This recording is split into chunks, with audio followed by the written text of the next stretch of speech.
good $4 to $5 grand a month in equipment and supplies. Dr. Alford, I have a question. Since she's now septic and pneumonia, I mean, the trachea would, it, I wouldn't, I mean, to me, I was thinking maybe it'd be, I don't know, I was wondering if it'd be like impossible for her to maybe even live through the anesthesia or.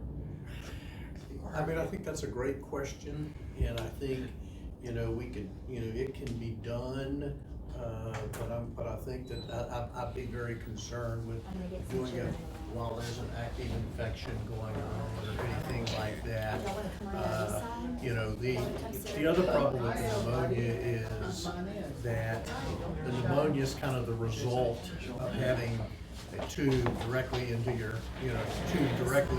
lung, and even with the trach, you're still gonna have a tube directly into your lung, so if you get over this, the risk of getting it again is very real. So it'll happen. I hate to ask, maybe here, will you go over? Sure. I will. And Be glad. Just get everyone at the table, we'll get going.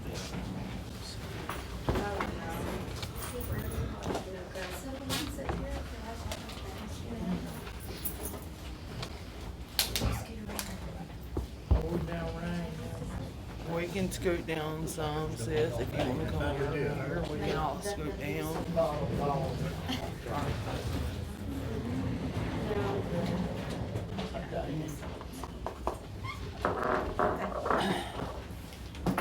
She said there's a large family.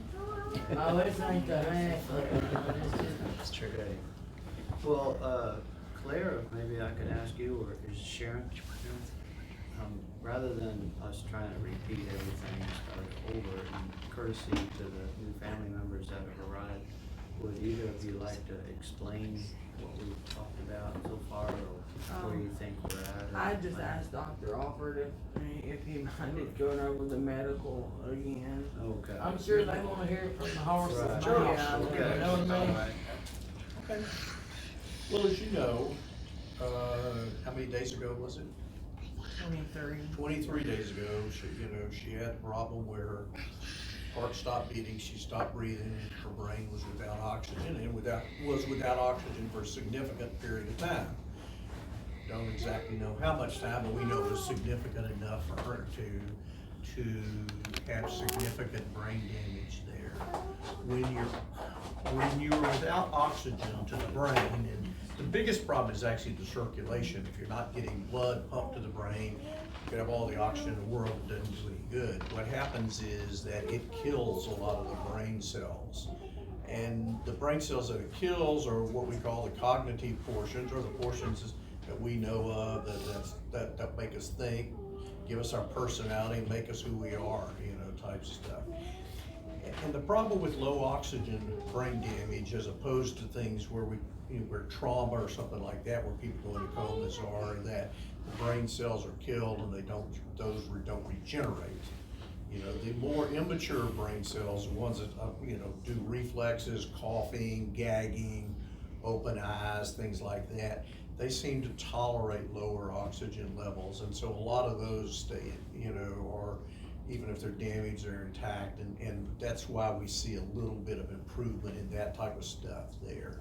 Almost, all of those people after cardiac or cardiopulmonary arrest like she had, about people who are going to wake up, about 90 to 95% of them are going to wake up in the first few minutes, and 95% are going to wake up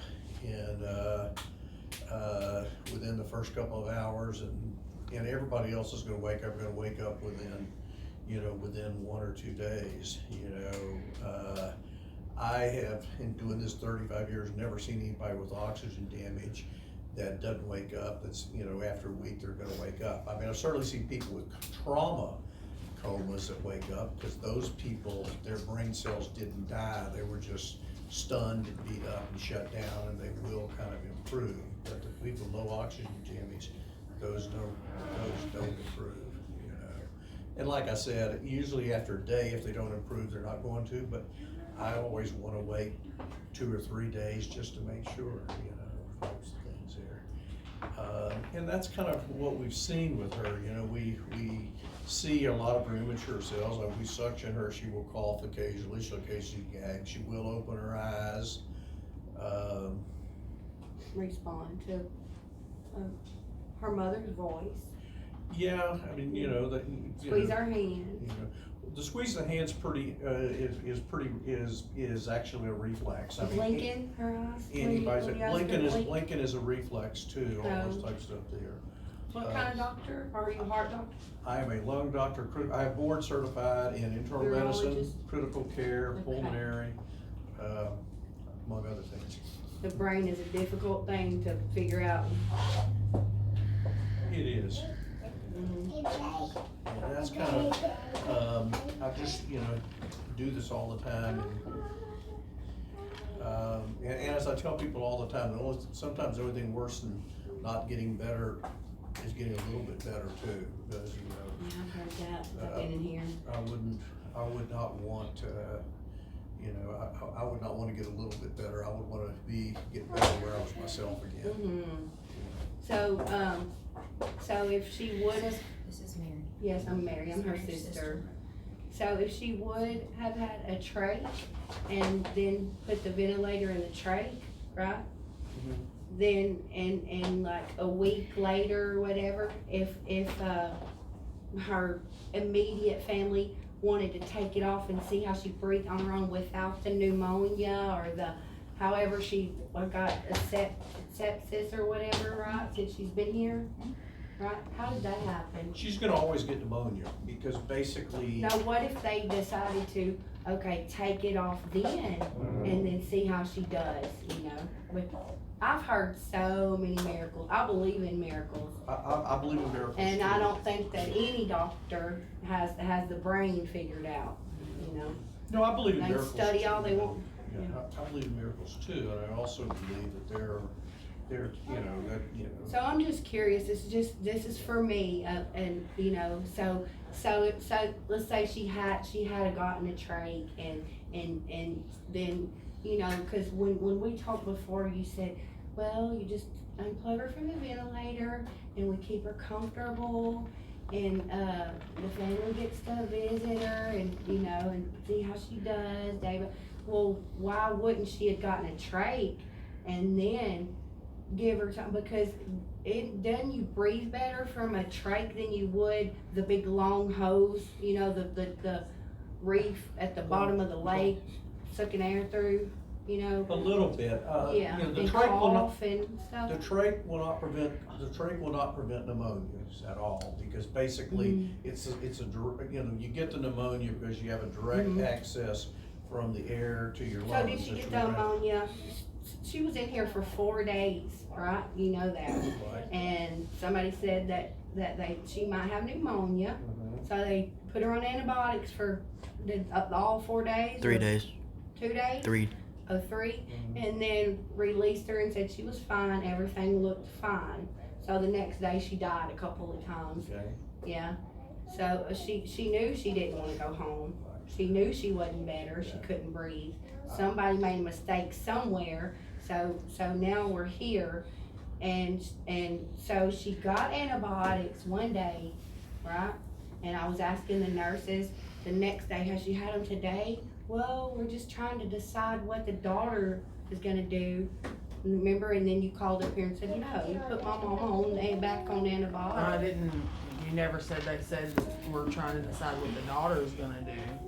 Well, they just quit giving them to her and then gave them to her. Yeah, I don't know about any of that, I mean, that was before she came in this time, and I remember. No, that was this time. Huh? That was this time. There's been a couple of times where cultures were Yeah. negative. So y'all started why they don't. doing, doing cultures and stuff right after she got in here? or- Yes. Oh, yeah? They We do do them cultures immediately. all the time like that, when they first get intubated, if they're x-ray, and we don't like to give people antibiotics because if they don't have pneumonia, because what we know is when they're on ventilators, they will get pneumonia Because down the from road. And the antibiotics. last thing you wanna do is Oh, have get them them on immune to antibiotics. antibiotics. And get them resistant to the, to take to more and more difficult stuff, so, antibiotics will not prevent them from getting, the antibiotics will not prevent them from getting pneumonia, so we like to be very, very judicious in the antibiotic use for that reasoning. Make sure it works for her. Because they will, they will get there's just this direct access to the lung, and there will be problems with that, which is a problem with or without the tracheostomy. You're right, the tracheostomy improves, it doesn't improve anything except management. It makes things a little bit easier for everybody to take care of them. If you're awake, cognitive If wise, she survives it. it's a little more, it makes you a little more, it makes more comfortable. In her case, she would not be aware of a tracheostomy or not types of stuff there. And ultimately, I think the question is, what would she want to do in this case? That's always the most important Yeah. question. Not to make her- One And who's not that's- able to come to the meeting, Yeah. Miss Patsy, Mhm. what would she want, is what they're trying to figure out, and what is most appropriate within our means of care. And that's why she doesn't have a trach now, because we met several days ago Right. and talked about it. You had decided at that time as decision maker for your mom that you didn't want the trach in the peg. Miss Right. Deanna. You didn't want the trach in the peg at the time, cause you and several other of your family members were supporting you, saying that no, she wouldn't want that. So that's why she doesn't have it now. She would want the But, trach. it's ultimately your decision as to what you think your mom. I know my Would want mom, us to I do. know if my mom's cognitive part of her brain is not, working, I know she's setting me down, she's told my stepdad, my nephew, that, she wouldn't wanna be laid up at a nursing home or laid up somewhere, taken care of. And she will, if you get a trach, if you do put a trach in her, she will. That will be the path you take. She will go to. I know this among, She wouldn't want to be no vegetable. no, she wouldn't. Now, there's, She's not a vegetable. Huh? She's not a vegetable. Well, we know not a vegetable. She's sure not. What? I know. Her current I know condition. she ain't we gonna don't turn use that her term, brain. not knowledge. Yeah, I'm just saying, she can't. That's still your little girl, what do you think? Yeah, Mama, that's your. What's your opinion? I don't know. Either way, he is. He's in charge, Not yes. nobody. I'm not in charge, Yeah. and nobody else He's is the one in that's in charge, control of this. nor gonna take charge. And when they The get Lord's, her unplugged the and all Lord's in that, she charge. keeps trucking like that. That's right. You're so right, Aunt Ruby. That's exactly, that's why I'm at peace, because I know if it's her will, God's will for her to live, and I trust in Him that it don't matter what we take out of her. We could take her heart out of her, and Whatever she'd his still will live. is, it's a perfect. I'm gonna go see her. You're so right. I'm gonna go ahead and go. Yeah, I'm gonna go see her. Thank you very much. The doors are open. I understand there's a daughter, who is not able to be here because she's incarcerated, but she's out in a few days. Do we have any word on that? We did send, did you write the letter? Yes, I did that Thursday. I understand that she wrote a very beautiful, Yes, letter with, Did you get a copy of appropriate it? content. Okay, so I have another. Pleading, that there might be an early release, but we know that their concerns are not always to say the least, are not our concerns. So we don't know yet what their answer is or the result of that, but, what is the actual date, regardless of when she would be able to Is it come out and 24th? visit? Okay, 24th is the day that she gets September released. What's the actual name of the facility she's at? Plain State Jail. Plain State Jail in Dayton, Texas. Okay. I'm gonna, Dan, our chaplain, can talk to their chaplain there to see if they can. And I think, Help sometimes yeah, that I helps. think Plain so. State? Yes, Plain State. And so we'll do everything, within our means to try to make it, available for her to be able to have a visit, even if it's one last visit, and be at the bedside. I just want that to happen just in case. I still have faith in God, and I still. We all do. I still have 100%. My faith is. I guess I never really knew what faith was until all this. Yeah. Because Well, he promised to be with us in all things, and this is a But I Catholic do. hospital, and if it weren't for faith, we wouldn't even I have exist here. faith in God, but you know, I just want her to be able to see her, you know, just in case it's His will for her to go. I understand. Dr. Alford, if you were to say, because you've been an ICU doctor for now, what, 30 years? More. More, 35? Probably more, but anyway. One of our most dedicated, hardest working physicians here, and he's seen literally thousands of cases not dissimilar to this one.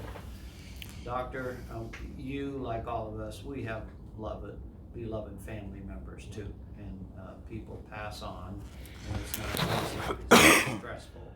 We believe the ultimate healing, we do heal as much as we can, the ultimate healing is reunion with God, our loving God. That's the ultimate miracle.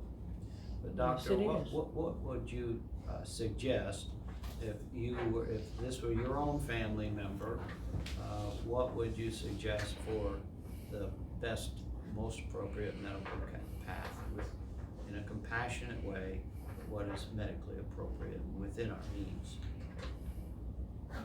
Well, I mean, I think especially given the fact that you told me exactly what you would wanna do, you know, and, that's, if this were me, that's what I would wanna do. And, having done the same thing for my father, who had, you know, who had a brain, you know, who had a bad heart, had congestive heart failure, and had a brain injury there too. And knowing what he would wanna do, you know, we, meaning my mother and my two brothers and I, you know, took him off the ventilator, kept him comfortable, you know, and he survived 2 or 3 days, you know. Sometimes when I take people off, they don't survive very long, and sometimes they survive several days. Occasionally people actually, you know, go home or go to hospice or something like that. In that situation, the only thing that I would promise to do is make sure that she's comfortable, or else I won't do it. You know, because I have to sit there and see them, and I don't wanna watch people struggle. I don't even think she would perceive the discomfort, but I don't want me or you to perceive the discomfort anyway, so, you know. But So- as you said, I am not God, and if we take her off the ventilator, I could not even predict how long she would be with us. I mean, you know, I mean, I can make guesses on what the problems will be, but I could not predict, but that's about it. What are the That shouldn't problems? surprise you that I couldn't predict that, you know. What do you think the problems would be? Oh, I just think because, you know, she can breathe, but remember, you know, there's more to breathing than just breathing. You and I cough, and we clear secretions, and I think she would rattle, and, you know, and eventually the secretions would be a problem with that type of stuff, which is one of the reasons why I would like to keep her, why she would be comfortable. So we couldn't, that even though I don't think she would perceive the discomfort, you and I wouldn't like to hear the coughing and all of this stuff. You know, some of the gurgling stuff we couldn't help but hear, but you know, but as much as possible, I would not make her struggle. Deanna leads So- our palliative care. I'm sorry, go ahead. I'm sorry. No, you go. Okay, so when you take her off of the machine, you're gonna make her comfortable right then. Absolutely. Well, okay, so when you take her out, she's gonna go to coughing and trying to, Great question. The answer is probably not, because you know, what I like to do before I take them off is to give them a little bit of morphine and everything first, which kind of just temporarily suppresses the cough and the gag and the discomfort of that being off there. She might cough a little bit, but I don't think it would be bad. Something Well- important with that too is before he even does that, respiratory therapists go to the bedside and make sure they suction everything out that they can get. They go down several times, Yeah. clean her out completely, orally and deep, just to make sure that they can get as much as possible out. Yeah. And Miss And then Deanna, they do that. Miss Deanna said last time it'd be as needed, you know. Yes, comfortable, and, you know, there's they other wouldn't things they just can do to sedate suction her you and know. then sedate her as she Not needs just it. keep her zoned out, Yeah. you know, give her a No, chance. No, not I- necessarily. No, just I depends just on don't what want her she to be needs. uncomfortable or you to perceive her being Not uncomfortable. necessarily. If she needs no medicine after that, we won't give her any medicine after that. Remember, it's the physical signs that we look for. We look to see the furrowed brow, the tense, we look at her vital signs. If they're raising up, of course, she's uncomfortable, we medicate her based on the physical signs, cause she can't tell us. And that's what the nurses are doing now.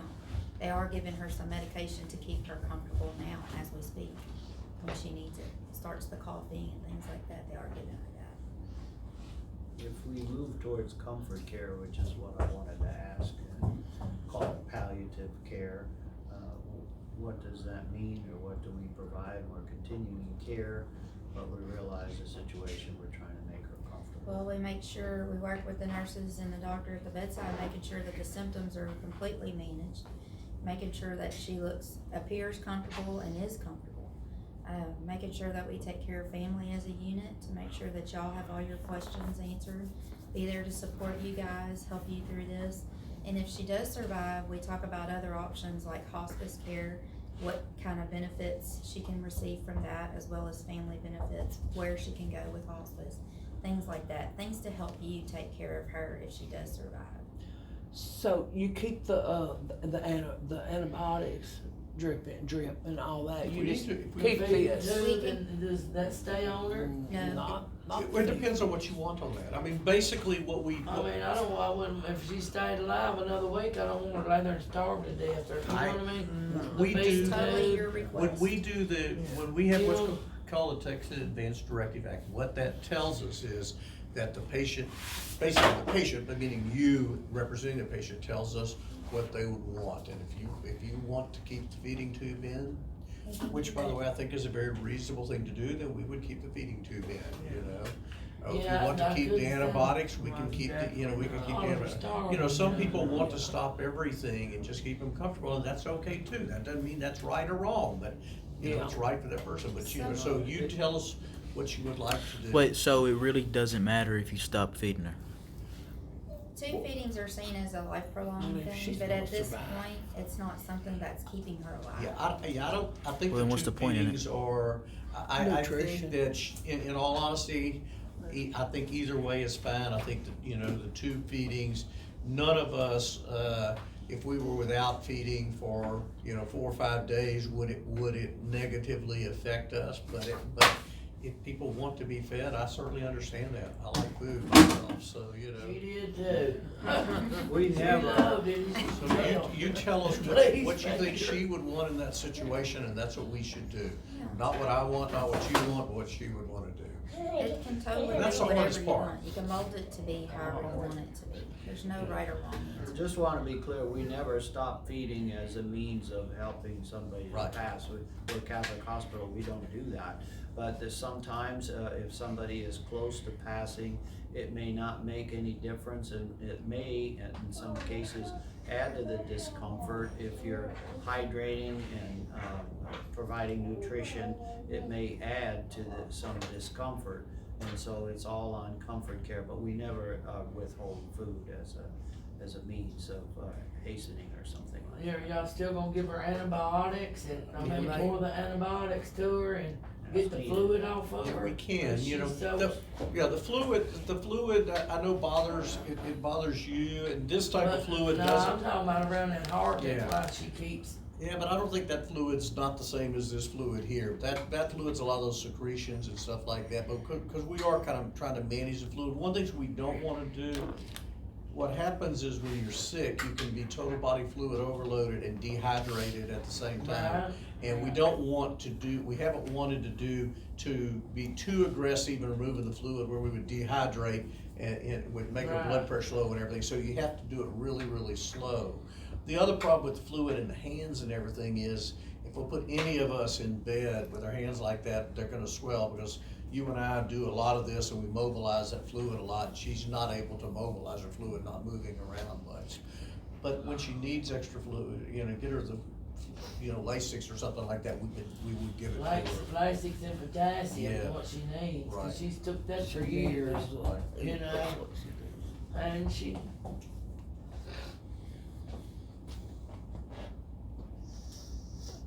Well, we recognize how difficult this is, and we're here to help, to provide the most appropriate care. There's some Kleenex there if you want, if you would, hand her that box. Feel free to have a good cry, that's all right. We understand.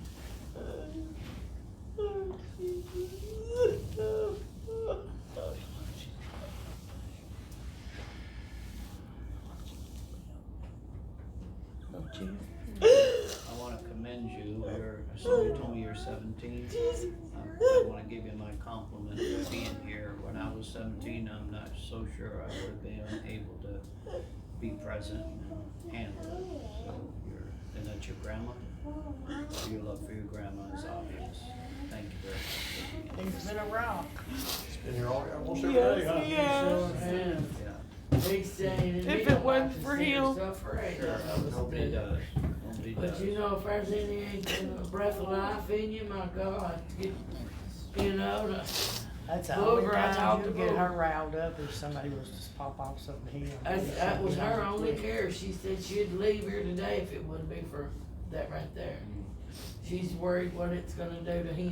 Well, all the love she gave him the last 17 years was, that will always stay with him. That'll never be forgotten. Yeah, ain't nobody My wants to see father, herself, or I don't. my father also, I had to make a hard decision with him, and he was on dialysis, but he wasn't doing well with it, and finally got the hospice situation. And he was able to speak, and he used to No, I tell don't. people, my son. She wouldn't want it. That's He was the gonna make sure he that's gets the me most out of important here. thing. I mean, it's I knew what I was she gonna wants. get him out one way or another, but he went out through the roof, so to speak, straight up to Yeah. heaven. Yeah, And for him, that was the most appropriate. Right. It was a hard And decision, there's but not a doubt in my mind, you know. I always said if I know one person's going to heaven, it's gonna be my grandma. that's I've good. always said that. I've said that a million times, but if I know, you know, I'm just saying, that's something I've always said my whole life, We don't want to lose you anytime soon. Can you stay from? but that's something I know yeah, about my really mom and too. truly, really and truly, but Stick around with miracle for a while. it's hard to let go. She's just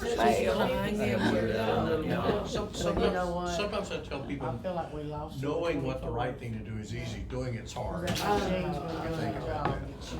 hard to sit there and watch yourself, or it is. Well, if we move to, comfort care or palliative care, do you have any objections with that if we follow what the physician here thinks Well, is just not to most correct appropriate? you, Yeah, but they've please do. been getting palliative care. Palliative Okay. care can go Okay. either way, comfort Okay. care or aggressive So what do care. we get, what are we So preparing? I've been here what are we- supporting them for whatever decision they make. What are we And you've proposing? been wonderful. What are we proposing here? It's up to Claire. I would like to, they told me I could call back today about my sister because they might have made the decision that I called Huntsville and they don't call us directly, they fax it straight to the hospital.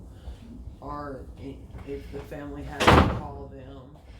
And, they told me to call back around 1, well, that's when I was flying over here Yeah. because of the time mix up. So, I mean, I would like to see if my sister's gonna be able to come because that's just something really, really important to me. That she's able to, you know what I mean? Sure.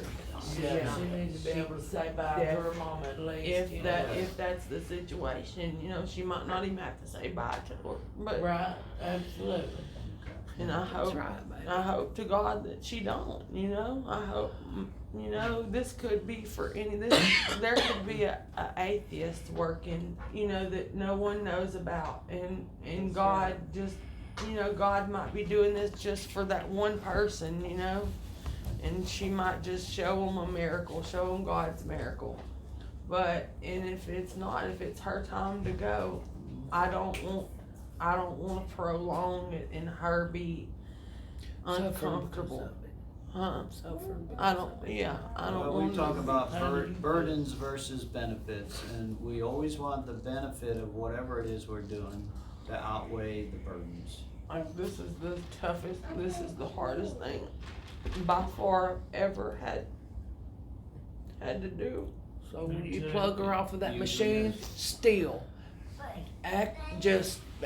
treat her like she's gonna go right on Yeah. living. Most That's definitely. what. Most That's definitely. what. Yeah. Like if she's If- gonna get up and walk out of here, that's Yeah, how I wanna, That's how we want her treated. How do you feel?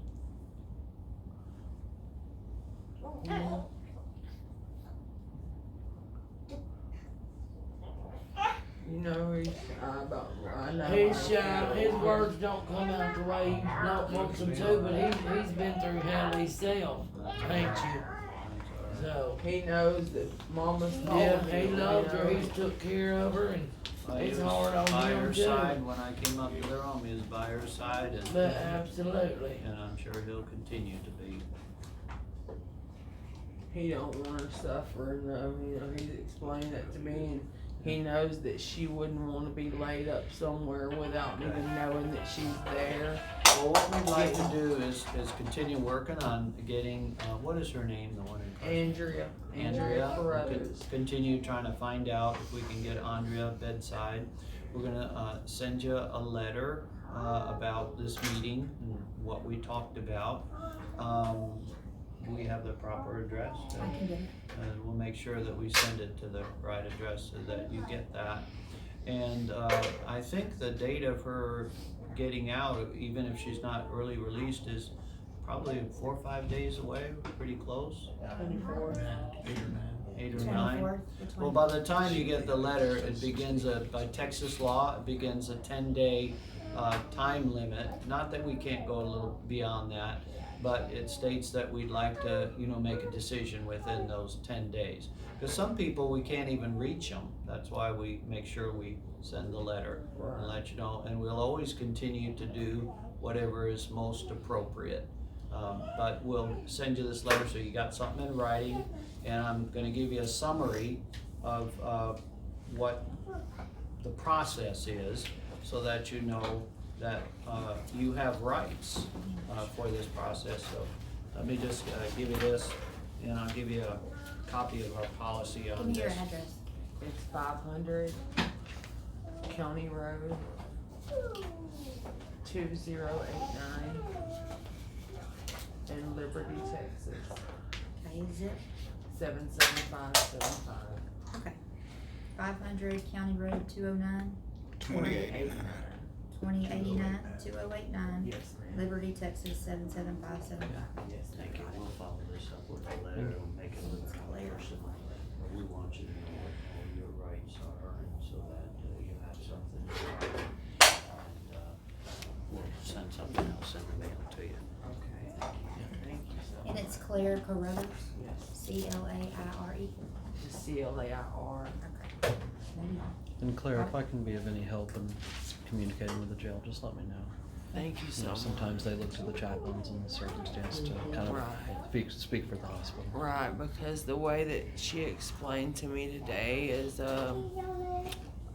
she put me on hold and called the prison, and then she said that, they still had, they was waiting on the warden to get there. They couldn't find out without the warden, but when I went and seen her on Saturday, I went yesterday to see her, and somebody had already got there before I went. Mm-hmm.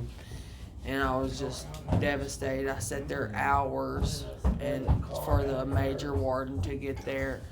But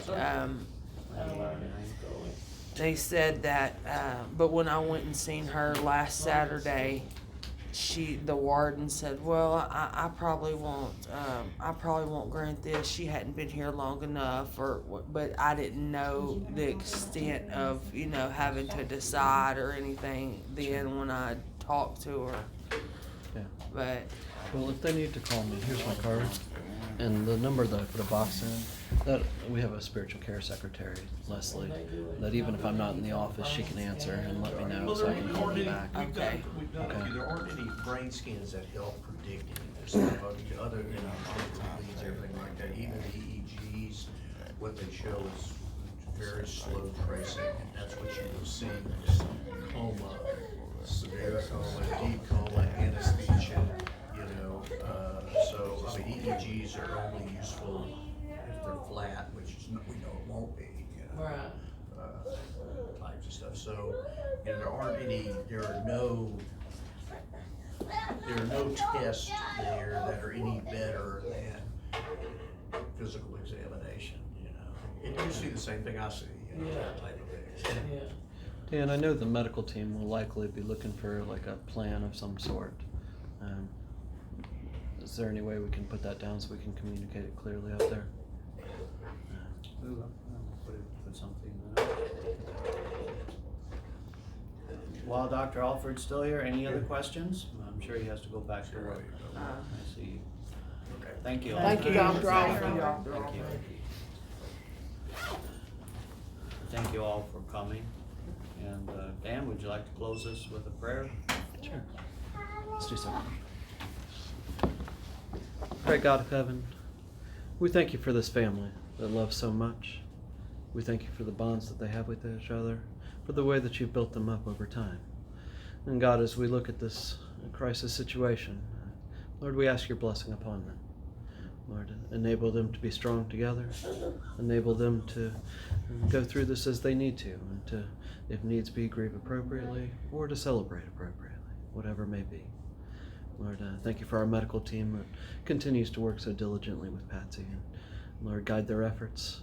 Help us to be able to care for her as she would wish, and to tend to each and every situation that may develop. Lord, bless us all as we work together on this, and watch over us always. In your heavenly name. Amen. Amen. Do you have any other questions then? I'll be getting a code. Okay. You can call me anytime.